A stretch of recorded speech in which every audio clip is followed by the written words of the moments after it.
One of the most important lessons I've learned on my financial journey is that no one is coming to save you. Now, you might get a lifesaver thrown at you, a life vest, something like that to help you out, but you are the one who has to do the work. And today I want to share 10 lessons I've learned on my financial journey that you can apply to your own journey that's going to help you do that work. Before we jump into those lessons, hello, and welcome. I am Natasha. I'm a money coach.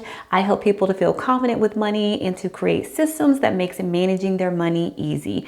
One of my ultimate goals is to help 100 people per year to get their finances in order and to work towards financial independence. If you want to be one of those 100 families, individuals, or couples, go ahead and hit that subscribe button and let's jump right in. So let's take it back to 2008 when I started my financial journey. I had just graduated from the University of Texas at Austin and I was going to be a teacher. I got hired as a teacher in that last semester and I was going to be making $41,000 a year. I got this sign-on bonus of $1,500 and things were looking good. I was able to graduate with no student loan debt, no credit card debt, no car loans. So I didn't have any debt as I was starting my financial journey. Now I know this is a huge privilege that I was afforded by my mom and dad because they are the ones who took care of my college. Yes, I worked through college. Yes, I had some scholarships. Yes, I had a be on time loan, which meant I didn't have to pay that back as long as I graduated on time. But primarily the reason why I was able to graduate with no debt at all was because of my parents. And that takes us to lesson number one. Lesson number one is to pay off your credit card in full each month, or if you already have credit card debt, then work on paying that debt down. One of the things that I learned from my parents growing up was that you should always pay off your credit card in full. And they instilled in me the importance of keeping your debt levels low. And if having debt, then trying to pay that off as quickly as possible.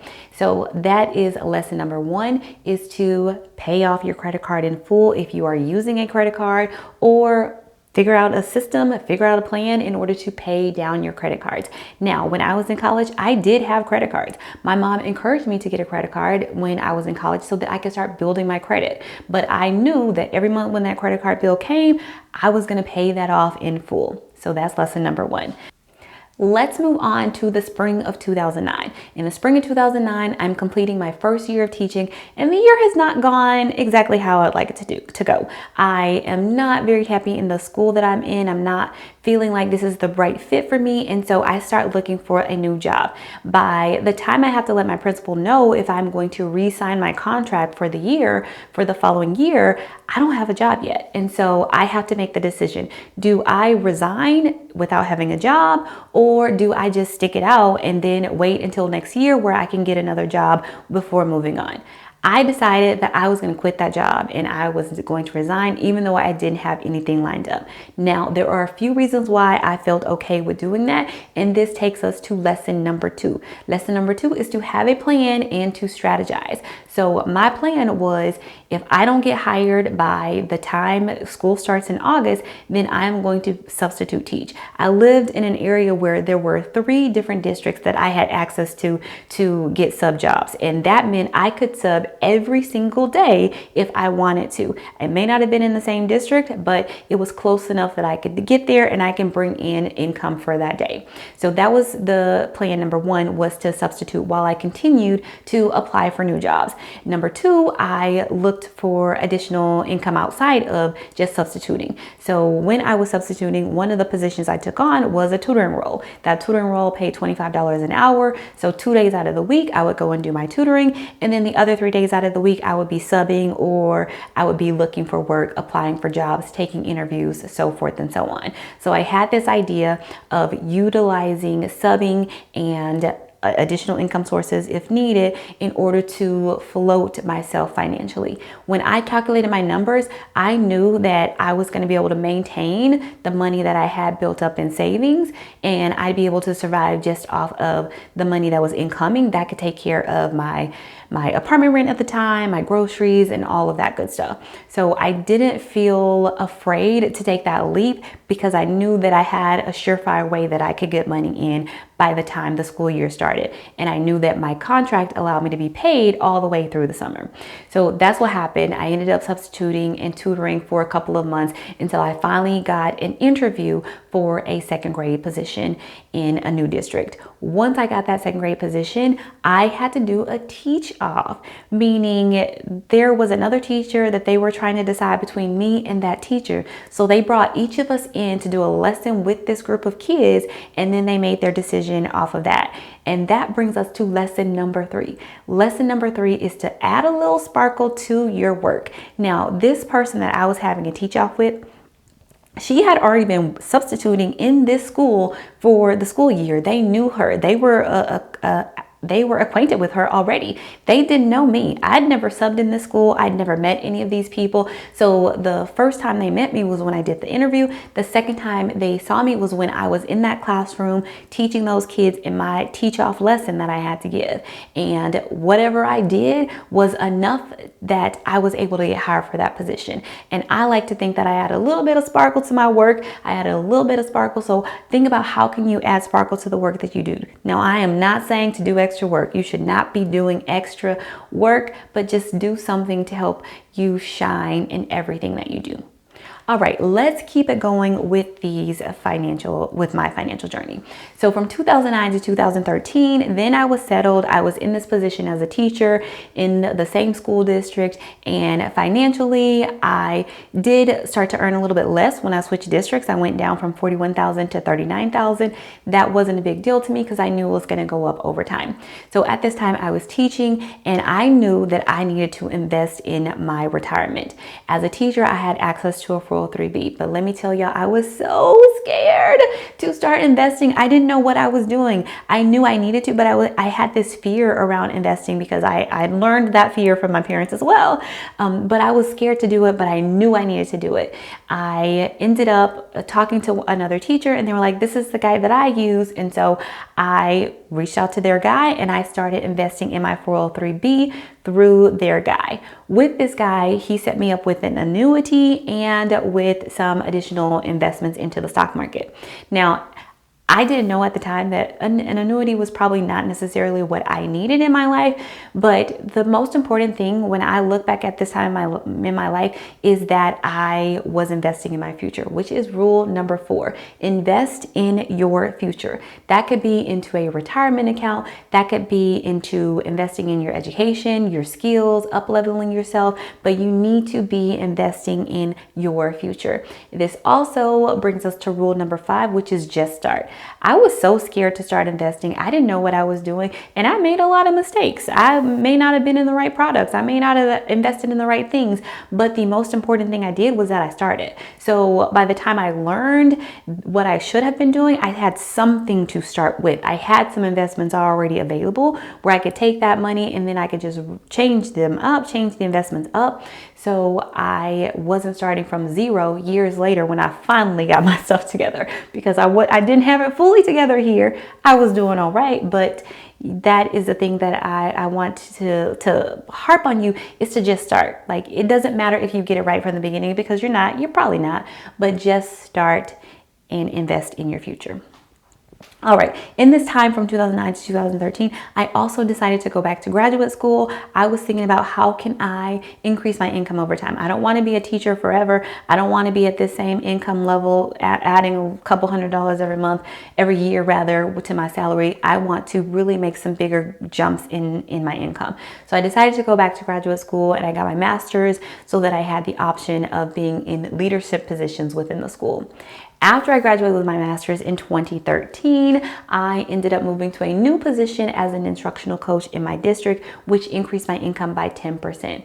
Now, my income is looking good, and I'm saving money on a month-to-month basis, but I'm not being very intentional with that savings. So that brings us to lesson number 6, which is to be intentional with your savings. In my case, I wasn't saving a specific amount. I was just saving whatever was left over. I did not have a budget. all these years, y'all, I've been working 2008 to 2015. I didn't necessarily have a budget that I was sticking to. I didn't have a plan for my money. So be intentional with your savings, be intentional with your spending. Try to have a plan of, okay, how much do I want to try to save and what am I saving that money for? Around this time, I did start to put a little bit of intentionality around my savings. This is the time when Damien and I decided we were going to start saving for a house. And so there was a specific savings amount that we were trying to reach. We wanted a certain amount for a down payment, and then we wanted a certain amount for an emergency fund. And so that was the intentionality that I had, but being intentional is a really important thing to help you to reach your actual goals. Okay, let's keep going. So 2015 to 2017, at this point, my teaching career is coming to an end. I have my first child and I become a stay-at-home mom. At this time, we've purchased our first home and we are starting to seek out an advisor. We're starting to have a little bit more savings, and we're like, okay, we need to understand this investment thing. We need to learn how to grow our money. All we're doing is saving money. How can we actually grow this money so that it can help us in the future? And I start reaching out to investors. And you know what happened? Not investors, advisors. I start reaching out to advisors, and these advisors ghosted us. The last time it happened, I had set up a meeting with an advisor. They were supposed to call me at a certain time. They never called. And I was like, all right, I have already reached out to about 5 different people. They have not been returning my emails, not been returning my calls. We need to figure this out on our own. And that is where lesson number 7 comes in. No one is coming to save you. This is probably the biggest lesson that I learned on my financial journey, is that I need to stop seeking out for help from somebody else to do this for me. An advisor is not going to come in here and do this for me. And even if I do work with an advisor, I need to know what's going on. And so at this point, this is where things shifted in. I started getting serious about my money, where I started to learn how to actually make my money grow. When I took full control of my situation, when I took full control of the growth that was going to happen when it came to finances. And so this also ties into lesson number 8, which is to do your own learning. So at this point, I started reading books, I started reading blogs, I started looking into different forums and reading forums about money, so that I could figure out, what do we need to do in order to make this happen, in order to make our goals happen.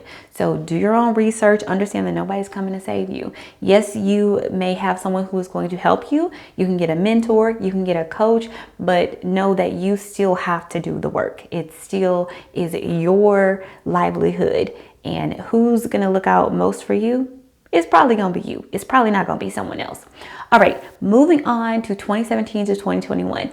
2017 to 2021, we are doing our learning, we are seeing the growth, we are seeing things moving when it comes into the numbers. So we're going from $1 sign to multiple dollar signs in the bank, in the investment account. Things are trending upward. So at this point, this brings us to lesson number 9, which is something that you hear in the Black community, and it is each one, teach one. At this point, my husband and I are doing well when it comes to our finances, and we're like, we cannot keep this information to ourselves. So what we are going to do is go and share this with other people, and that is how the podcast Black and Brown Make Green started. And we started sharing our journey and talking about things that we had done along the way, and sharing tips and strategies of ours and of other people that we had on the podcast to help others to increase their finances. So don't just get yourself together financially, but go and teach other people. Go and talk with other people so that you can learn together. Each one, teach one. That's the journey that I'm on now. And if, again, my journey is to reach 100 people in a year. So if you want to be one of those 100 people, don't forget to subscribe to the channel. And then number 10 is to learn about FIRE. FIRE is financial independence, retire early. Now, you may not want to retire early. That is okay. The most important part that I want you to focus on is that financial independence part. So often we get to the end of our lives, we get to enter of our working lives, and there may not be enough. You may need to rely on Social Security. You don't have the flexibility, the freedom, the choices to make, to decide when you want to stop working, to decide what you want to do in your old age or in your middle age or upper age, whatever you want to call it. And one of the things that has really impacted how I make decisions when it comes to money is by learning about financial independence, retire early.